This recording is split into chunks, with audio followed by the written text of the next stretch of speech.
At pagbaba ko ng grotto sa Bindigalan ay dito na ako nagpalipas ng umaga sa kanilang feather fort. Pagkagising ko na umagahan, muli kong tinanaw ang kanilang malawak na karagatan para bang gusto kong magpaalam sa kanila.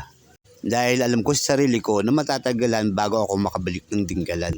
Aminin nyo, mahirap naman talaga mag-let go sa isang lugar lalo na gusto mo at napamahal ka na. Napakahirap ng iwanan. Hindi ko alam sa sarili ko pero nahirapan talaga ako kasi nagandahan talaga ako sa lugar. Pero hindi pa ako lumabas ng Dinggalan basta-basta. Ginalugad ko ang lugar hanggang sa nakita ko ang isang Siargao na view. Ang napakalawak na taniman ng mga buko na napakagandang pagbasdan sa mata. Piling ko nasa Siargao talaga ako. Saan nagmumula itong liwanag? Hindi nagdidilim sa buong magdamag. Sa kislap ng ilaw na iyong dala, lahat ng araw gumaganda. Taas, baba, kanan, kaliwa, saan ka man magpunta, liwanag ang iyong dala. Di nangingiti mo ako, ikaw ang sunshine ko. Di nangingiti mo ako, ikaw ang sunshine ko. Kahit na sabihin kong simpleng bukahan lang siya, busog na busog ang mata ko sa ganda ng paligid. Napakagiri ng lugar, isama mo niyan ang malakas na hangin.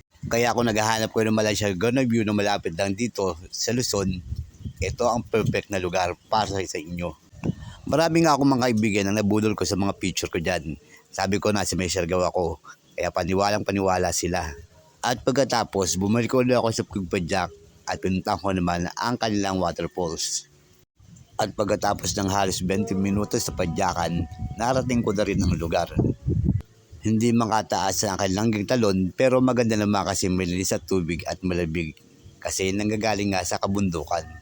Instagrammable ang lugar dahil sa laki ng mga bato. Saglit ako naligo para na mamadampian ng running water ang katawang lupa ko.